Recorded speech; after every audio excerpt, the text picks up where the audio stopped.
तो चलिए शुरू करते हैं गुणनखंड के बारे में। हम लोगों ने क्या क्या पढ़ा? तो सबसे पहले हम लोगों ने पढ़ा संख्या पद्धति के बारे में कि पूर्ण संख्या क्या होता है, प्रकृत संख्या क्या होता है, परिमेय संख्या, भाज्य संख्या जो भी है ये हमने पढ़ लिया। विभाज्यता का नियम पढ़ा हमने कि कौन सी संख्या 2 से कटेगा, 3 से कटेगा, 4 से, 5 से, जो भी है हमने पढ़ लिया। अब पढ़ेंगे गुणनखंड के बारे में। तो थोड़ा सा यहाँ ध्यान दीजिए, ये गुणनखंड जो है, अब इसके बाद हम लोग पढ़ेंगे स्क्वायर रूट यानी वर्गमूल। तो वर्गमूल के साथ में एक और चीज पढ़ लेंगे, वर्ग भी पढ़ लेंगे, वर्गमूल भी पढ़ लेंगे। अब घनमूल पढ़ेंगे तो घन भी पढ़ लेंगे, घनमूल क्यूब और क्यूब रूट दोनों साथ में पढ़ेंगे। तो देखिए गुणनखंड जो है इसको दो भाग में बांटा गया। गुणनखंड दो तरह से, एक तो ऐसे ही सिंपल फैक्टर होता है और दूसरा होता है प्राइम फैक्टर। प्राइम फैक्टर मतलब अभाज्य गुणनखंड, अभाज्य गुणनखंड। और दोनों में अंतर क्या है देखिए, दोनों अलग अलग होता है। एक फैक्टर हो गया, एक प्राइम फैक्टर हो गया, दो तरह से। इसमें देखिए, इसमें कहेगा कि मान लीजिए कोई संख्या ले लिए, मान लीजिए कि हम 9 ले लिए।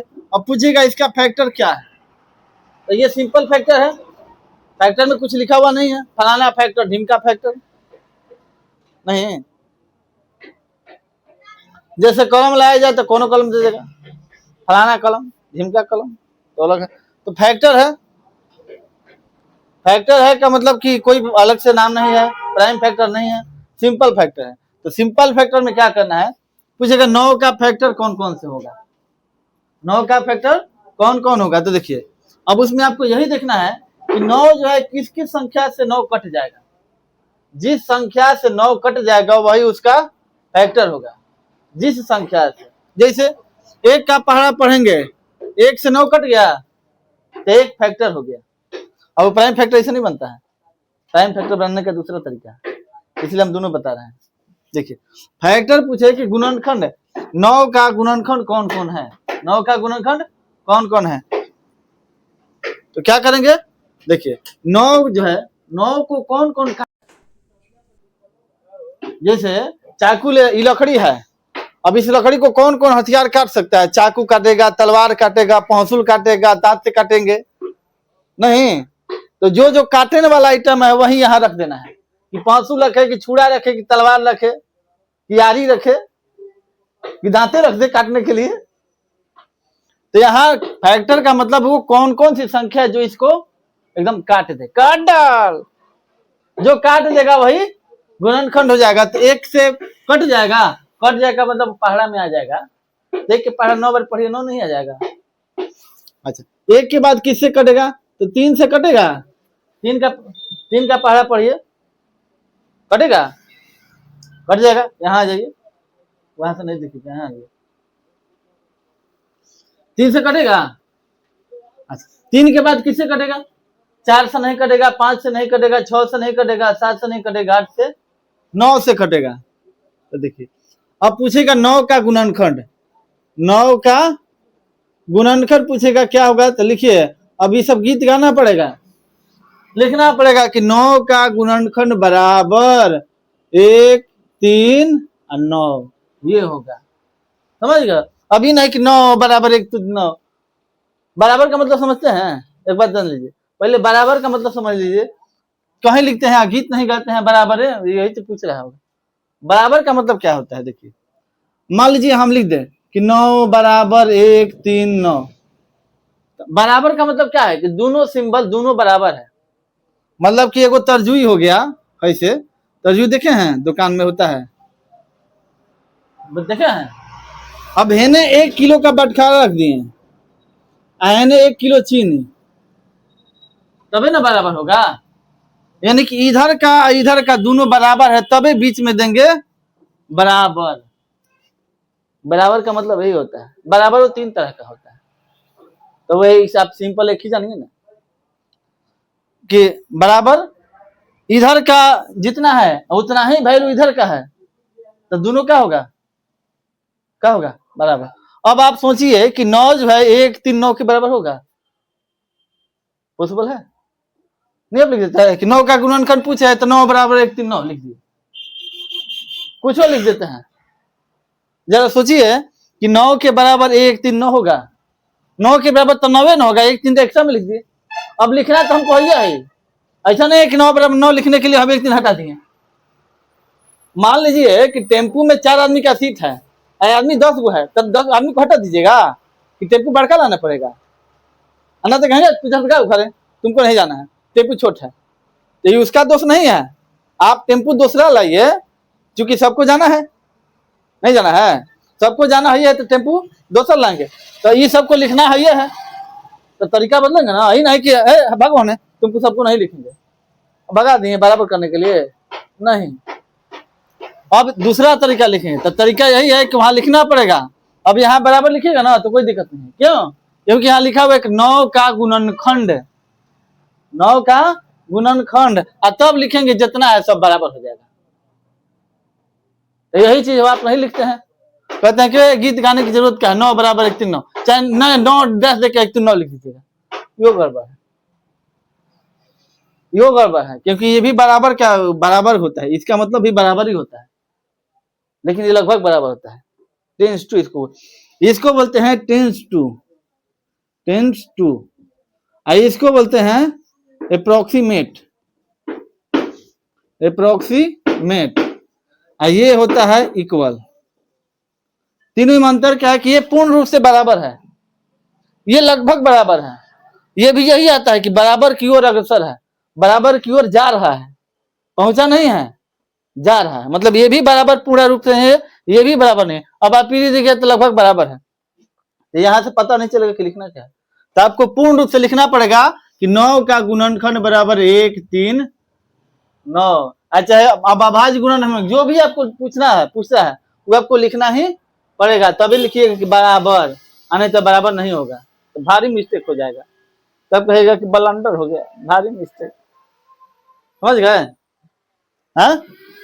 तो देखिए अभी समझ गए कि 9 का गुणनखंड पूछे तो 9 जो है किस किस संख्या से कटेगा, वही क्या होगा, गुणनखंड होगा। जैसे मान लीजिए कि 15 ले लिए, 18 ले लिए, अब 18 का गुणनखंड पूछे तो लिखेंगे कि 18 का गुणनखंड बराबर, 18 का गुणनखंड बराबर, अब क्या लिखेंगे? गुणनखंड में कौन कौन होता है कि जो संख्या इसको काट दे, इसको हमको काटना है। मान लीजिए कि गोभी है, गोभी को क्या करना है, काटना है, तो कैसे काटेंगे? पांसुल से काटेंगे, छुरी से काटेंगे, तलवार से काटेंगे, होगा ना? वो किससे काट सकता है? अब मान लीजिए कंगूरी में कांटा गड़ेगा तो किससे काटिएगा आप? तलवार से? ये सुई लगेगा? तो उसी तरह से इसको आप कुछ मान लीजिए, अब 18 को काटना है, कोई किससे कटेगा? तो सबसे पहले वो 1 से कटेगा, 1 से कटेगा।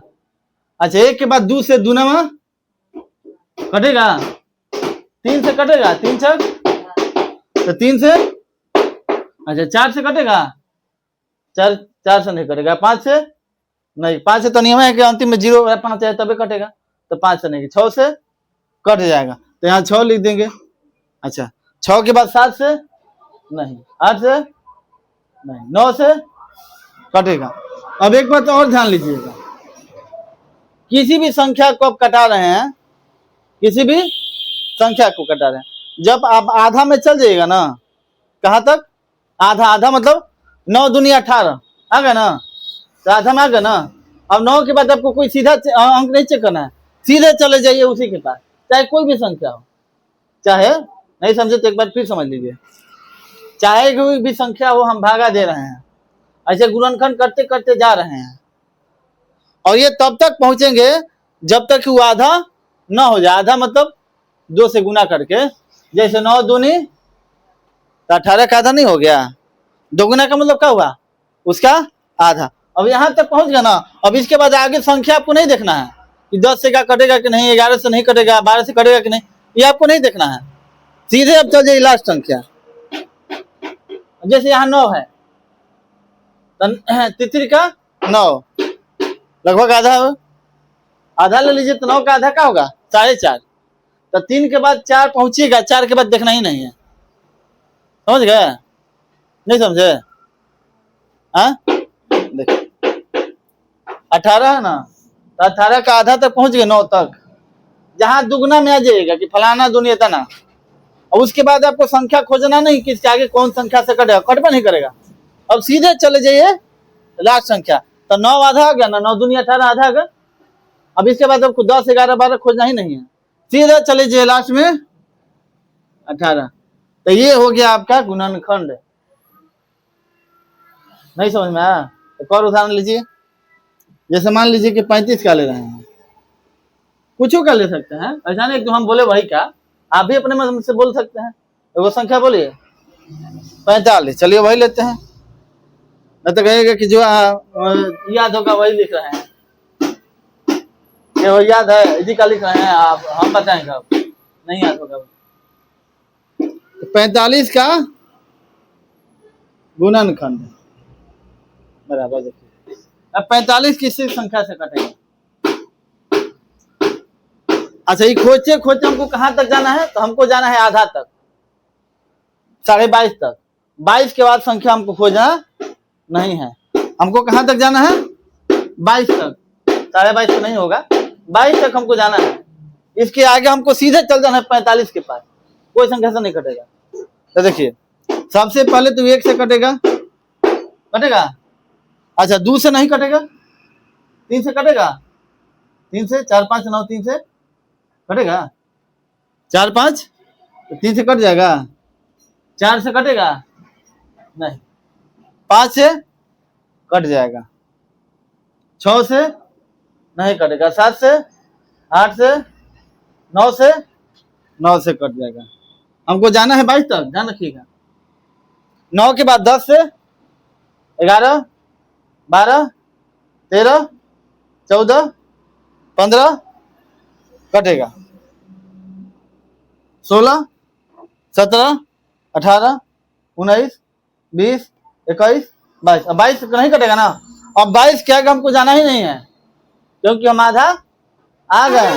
अब आधा आ गए ना, तो इसके आगे 23, 24 का नहीं पूछना है कि 23 से कटेगा कि नहीं कटेगा। अब इसके बाद सीधे चल जाए कहाँ अंतिम में। अब समझ गए आधा जो हम बताना चाह रहे थे, समझे कि आधा तक पहुंच गया ना, खोजते खोजते यहीं तक खोजते जाना है, इसके बाद आपको नहीं जाना है, इसके बाद सीधे चल जाइए लास्ट में।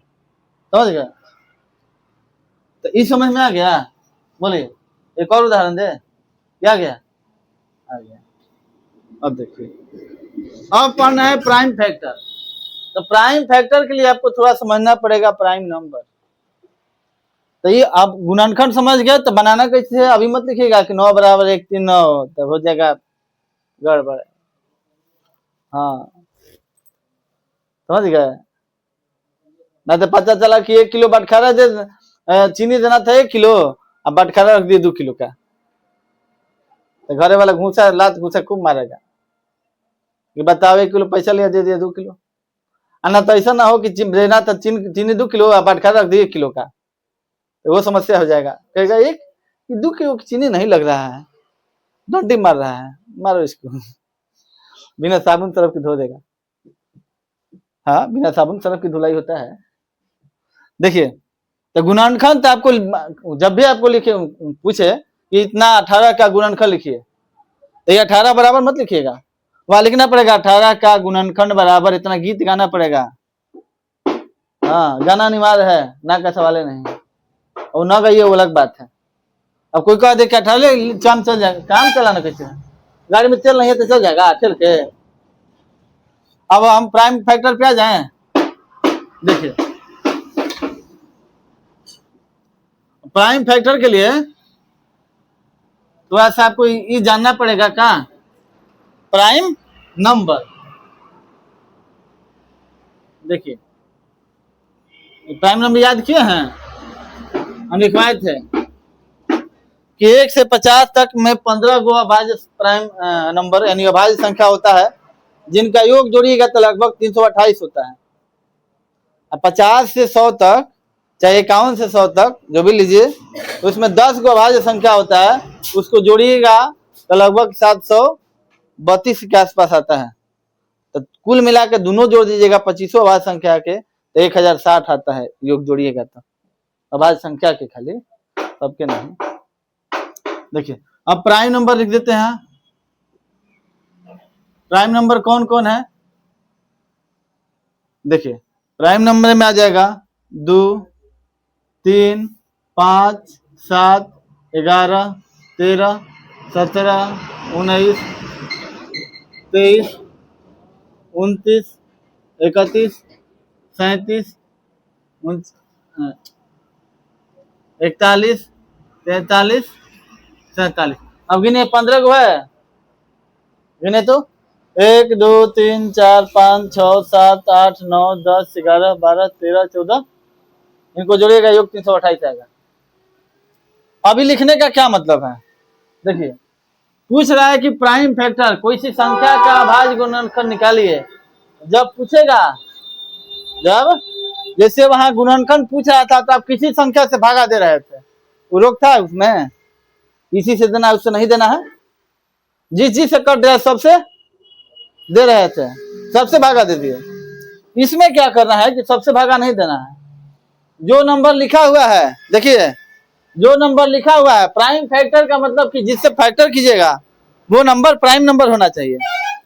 मतलब जिस आरी से काटिएगा वो आरी प्राइम नंबर होना चाहिए, ये समझिए। भाई कौन आरी नहीं होना चाहिए, उसका नंबर प्राइम नंबर में होना चाहिए और उसी से काटना है। ही नहीं कि कौन आरी ला दिया पेचकस से है तो आपको पता होगा कि रिंच उंच खोलिएगा ना तो फिक्स होता है कि हाई फलाना नंबर से खुलेगा, दूसरा लगेगा तो नहीं खुलेगा, वो फिक्स होता है। और पेचकस है, पेचकस का भी नंबर होता है, रिंच है उसका भी नंबर होता है। तो ये समझ लीजिए कि जब प्राइम फैक्टर निकलेगा तो जिससे काटिएगा ना वो सब प्राइम नंबर होना चाहिए। आज शुरू करेंगे छोटका से। जैसे देख लीजिए उदाहरण, जैसे सिंपल बताते हैं। जैसे मान लीजिए कि 135 है, 135 है, इसका निकालना है अभाज्य गुणनखंड प्राइम फैक्टर। कोई समस्या? 135 का अभाज्य गुणनखंड, 135 का अभाज्य गुणनखंड निकालना है। तो सबसे पहले आप ऐसे कीजिए, बिना इसके तो आप बना नहीं सकते। अब यहां जो भागा देना है वो आपका इसी में से कोई एक होना चाहिए, इससे बाहर नहीं होना चाहिए। ये नहीं कि 4 ले लिए 6 ले लिए तब गड़बड़ हो जाएगा। तो देखिए 2 से लेंगे तो 2 से कटेगा, 2 से कटेगा नहीं। 3 लीजिए 3 से कटेगा, 5 3 8 1 तो 3 से कटेगा, तो यहाँ 3 लिखिए, 3 चौका 12, 3 5 3 से कटेगा तो 3 से लीजिए 15 तिया, फिर 3 से कटेगा 3 5। अब ये भागा तब तक देते जाएंगे जब तक कि यहाँ प्राइम नंबर ना आ जाए। ये भागा आखिर कहिएगा कब तक देते जाएंगे, तब तक भागा होगा जब तक यहाँ पे जो है प्राइम नंबर नहीं आ जाता। 5 प्राइम नंबर है, देखिए मैच कर गया। अब कहेंगे कि अभी भागा नहीं लगेगा तो क्या लिखेंगे कि 15 का अभाज्य गुणनखंड बराबर, अब इसको गुना में लिख दीजिए, 3 गुना 3 गुना 3 गुना, हाँ 3 गुना 3 गुना 3 गुना 5 हो गया। हाँ अब क्या करना है, गुणनखंड ही लिखना है, आपका गुना थोड़ा करना है। गुना कीजिएगा तो फिर वही आ जाएगा, तो वहां थोड़े आना है हमको यहाँ आना है। तो लिख दिए तो 35 का अभाज्य गुणनखंड बराबर 3 गुना 3 गुना 3 गुना 5। यहाँ आप कॉमा करके भी लिख सकते हैं क्योंकि ऑलरेडी लिखा हुआ है अभाज्य गुणनखंड, तो आप ऐसे भी लिख सकते हैं गुणनखंड बराबर 3 3 3 5, 4 अभाज्य गुणनखंड हो गया। तो आप ऐसे लिखिएगा, समझ गया, 3 गुना 3 गुना 3 गुना 5।